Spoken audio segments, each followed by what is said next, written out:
I just repeat what cases I looked at. I looked at the Scottsboro Cemetery case. I looked at a murder of a young girl called the Ether killing. It was a substance use.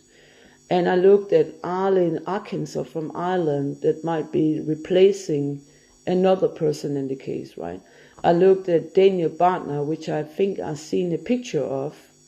And also in that, you could say, sort of connected mobsters and IRA and Nazi's family, there might be some adopted children that were missing, right? And there could be a connection between two of the person.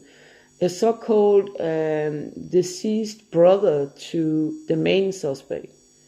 His name is E, and the suspect named Hay said that E was dead, which means that was they disagree about something, or were the two children from the same place and then disconnected some, I don't know. But anyway, I looked at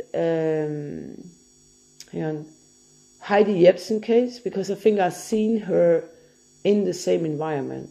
She could be alive, actually, and under a name A.N. And I also looked a lot about other killings in Denmark. I looked all the killings in Denmark, basically, and there is some interesting things that might connect. I looked at cases in the United States. There's a lot of recognition of cases in Australia and the United States. I listed them up on some YouTube channels, so you can look into it. I was, whether I was in the United States for some time or I don't know how I could met them there, or they were here, I don't know.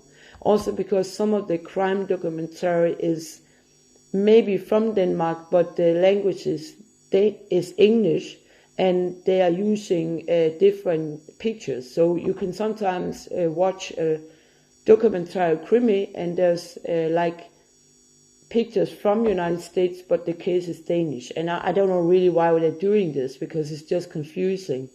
I can't really find out what country sometimes. So basically that's a bit. I looked into Maddie McCain case, and I think it's also connected to this case. I looked into Anna Beaumont's case because I think I know that case from within.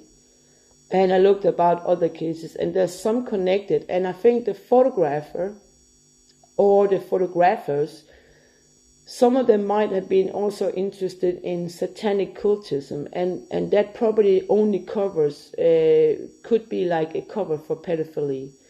I also looked into a Scout massacre.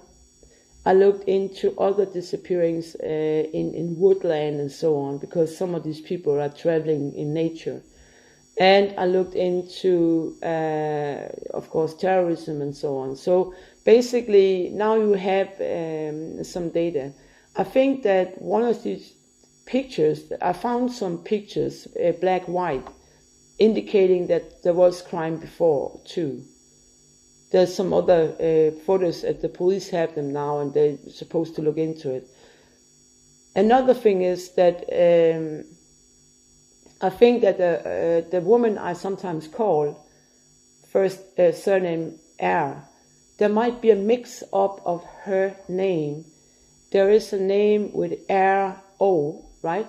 But it could be that the real name is R-O-Ho. So basically, maybe she's been missing.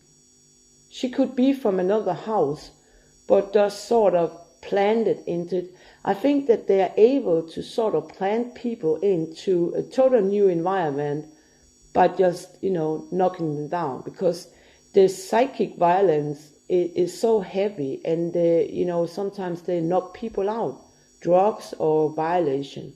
So beware that all of the people have a chance to understand the case and identify themselves or DNA, because they are dangerous people, and they're using people's names, and they're using people's addresses, and also be aware that Breaking Abandoned plays a part, and they need maybe covers, and they maybe also, you never know, so basically who are who, DNA connect to different police around the world, who owns the houses, right? And is there somebody of the owners of the houses who actually is connected?